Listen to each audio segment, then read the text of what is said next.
Tim Pembela Ulama dan Aktivis atau TPUA mendatangi Barreskrim Polri pada Senin siang untuk menyampaikan keberatan atas keputusan penghentian penyelidikan dugaan ijazah palsu Presiden ke-7 Joko Widodo. Tim Pembela Ulama dan Aktivis atau TPUA mendatangi Barreskrim Polri pada Senin siang untuk menyampaikan keberatan atas keputusan penghentian penyelidikan dugaan ijazah palsu Presiden ke-7 Joko Widodo. Wakil Ketua TPUA Rizal Fadilah menyatakan bahwa pihaknya meminta gelar perkara khusus dilakukan atas kasus tersebut.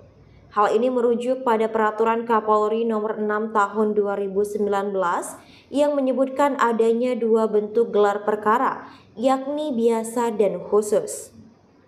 TPUA menilai penghentian penyelidikan tanpa gelar perkara khusus mengabaikan prosedur dan mengurangi transparansi dalam penanganan kasus yang menyita perhatian publik tersebut. Tembuskan juga ke pimpinan DPR RI. Kita tembuskan juga ke Kejaksaan Agung, ke Kepala Barreskrim dan Irwasum, Mabes Polri, gitu kan.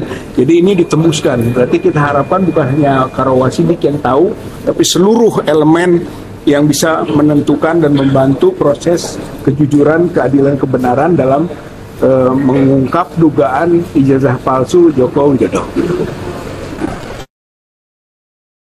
Poin pertamanya adalah bahwa penghentian penyidikan dan gelar perkara yang lalu yang dilakukan oleh Barreskrim itu cacat hukum. Kenapa? Karena tidak menghadirkan pelapor dan terlapor.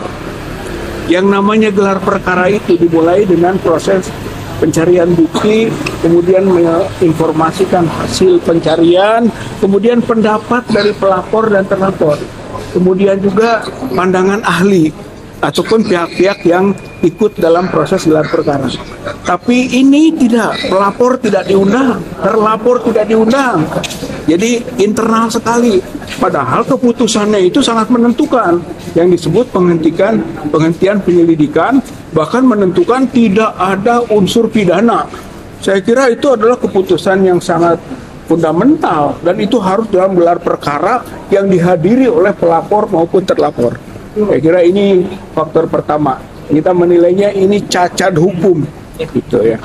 Nah, kemudian yang kedua, bahwa proses penyelidikan itu tidak tuntas atau tidak lengkap. Kita punya ahli Dr. Rismond dan Dr. Roy, ya kan, dan itu masuk dalam bukti-bukti kita, masuk itu dalam bukti-bukti yang diajukan oleh kita. Tapi tidak pernah diperiksa, tidak pernah diminta keterangan. Pasti tidak lengkap itu, gitu. Hasil penyelidikan secara keseluruhan. Satu.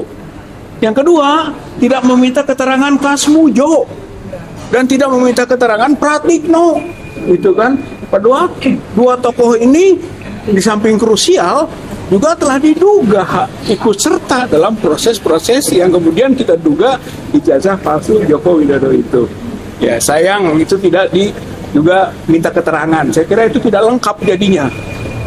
Yang ketiga adalah tidak diminta keterangannya Aida Grand Jury, putri dari Profesor Ahmad Sumitro yang waktu itu dekan Fakultas Kehutanan. Dia sendiri adalah alumnus Fakultas Kehutanan. Bukan Sumitro. Ya, bukan Sumitro.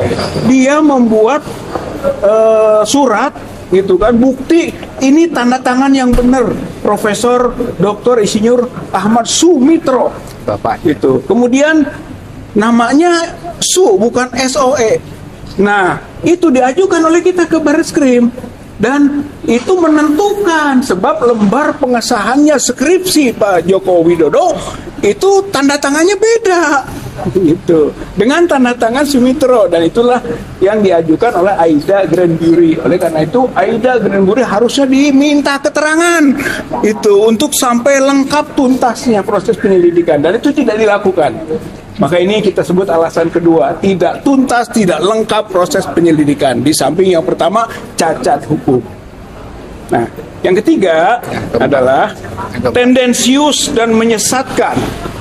Kenapa begitu? Itu kan menentukan identik, non-identik, gitu kan? Tapi ternyata disebut bahwa ijazah Pak Joko Widodo asli. Kalau asli otentik, bukan identik. Gitu. Oleh karena itu kita sebut ini ada penyesatan. Yang diperiksa identik, non-identik, yang disimpulkan asli. Itu bahkan di framing keasliannya. Saya kira ini sesuatu yang kita tidak bisa terima. Padahal kita juga bertanya bahwa identik itu dengan pembanding. Pembandingnya katanya 3 orang teman. Nah, kita tanyakan siapa 3 teman ini? Apakah dijamin bahwa yang dibandingkan itu ijazahnya asli? Kalau saja tidak asli, ya identik, tapi identik palsu. Padahal kami juga punya data. Pak Jokowi itu ya ijazahnya nomor 1120. Sedangkan ada data lain ijazah nomor 115 dan 117.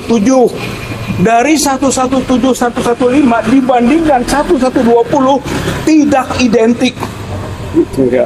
Jadi non-identik. Oleh karena itu menjadi persoalan dalam konteks ini. Oleh karenanya konklusinya tadi terjadi penyesatan antara identik, non-identik dengan otentik. Nah, yang keempat itu adalah simplifikasi, menyederhanakan dengan pola membuktikan soal skripsi atau lembar pengesahan skripsi skripsinya Joko Widodo dengan hanya meraba cekung. Saya kira itu simpel sekali. Itu tidak masuk kategori scientific crime investigation, bukan investigasi yang saintifik. Dan ternyata itu kesimpulannya, di mana Barreskrim dengan meraba dan melihat cekungan, kemudian disebut itu hand press dan itu letter press. Dibandingkan dengan percetakan, dikatakan iya, selesai saja. Oh, nggak bisa. Harusnya penelitiannya saintifik. Uji kertas, ya, uji tinta, bener tintanya diuji tahun berapa, sama tidak, kertasnya sama tidak, yang ijazah dengan lembar pengesahan, dengan kontennya yang diketik-ketik itu, bener enggak sama usianya, itu tidak dilakukan, itu harusnya terbuka, begitu ya, ini yang keempat. Yang kelima adalah bahwa kami mendorong gelar perkara khusus karena ada dasar hukum. Bukan semata-mata tidak puas saja, ada dasar hukumnya. Komplainnya pelapor atau pengadu itu faktor. Faktor kedua adalah kasusnya itu menjadi perhatian umum. Saya kira itu begitu di dalam perkaporinya, bahwa kalau kasus itu menjadi perhatian umum boleh diajukan gelar perkara khusus. Itu karena kita tidak merasa gelar perkara biasa kemarin itu tidak optimal dan tidak terbuka dan tidak sesuai juga dengan peraturan yang ada. Itu yang kelima.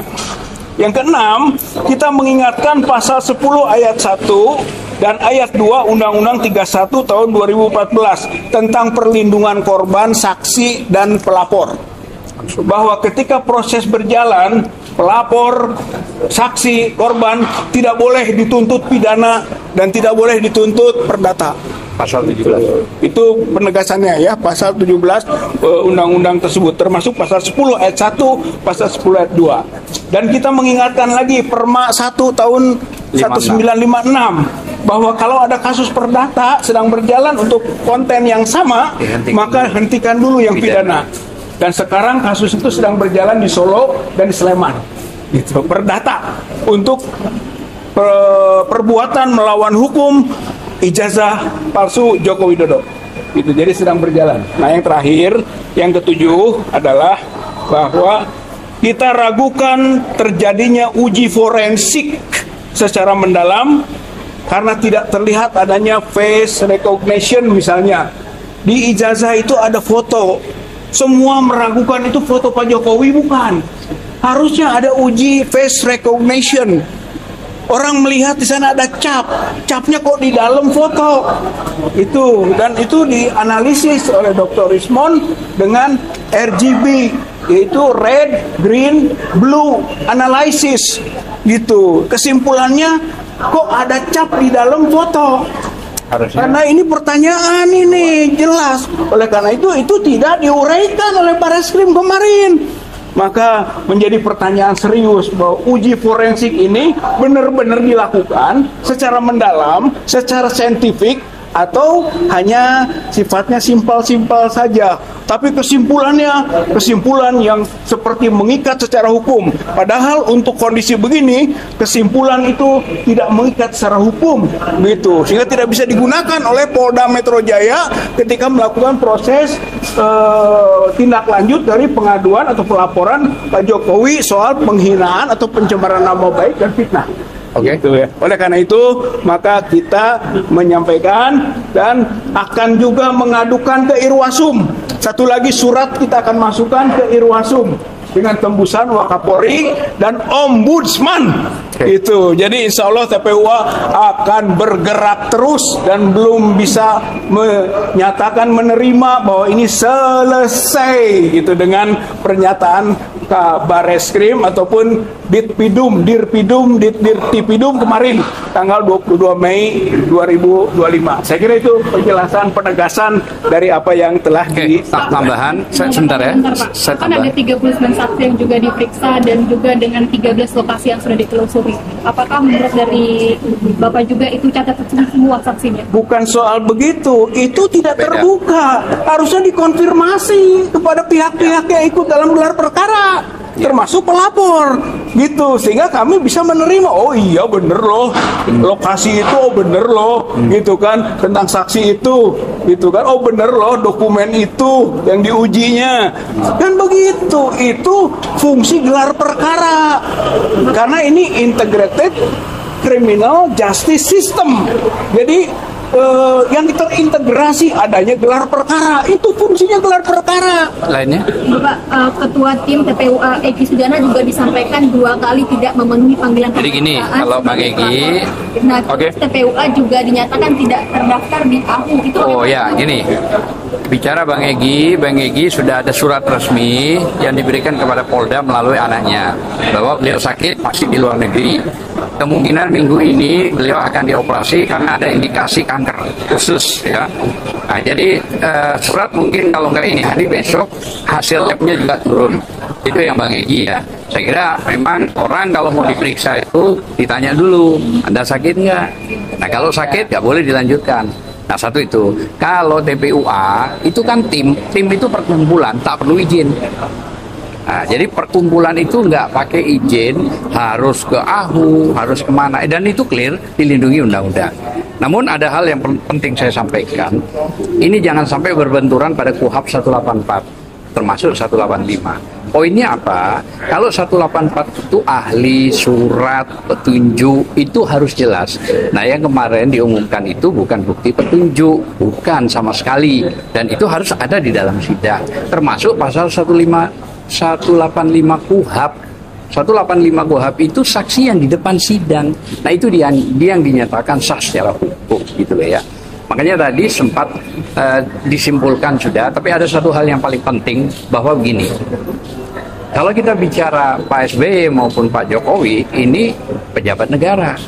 Ada di putusan 105 MK PUU 22 tahun 2024 bahwa pejabat negara, korporasi maupun kelompok masyarakat itu boleh dikritik. Maknanya tidak boleh melaporkan. Kan begitu. Kan dia pejabat negara dong, digaji oleh rakyat. Kan dia sekarang masuk di Kepres 30, diangkat menjadi pejabat tinggi Danatara, Dewas ya. Nah, jadi makanya secara hukum harusnya tidak perlu begitu. Saya kira itu aja dulu sementara.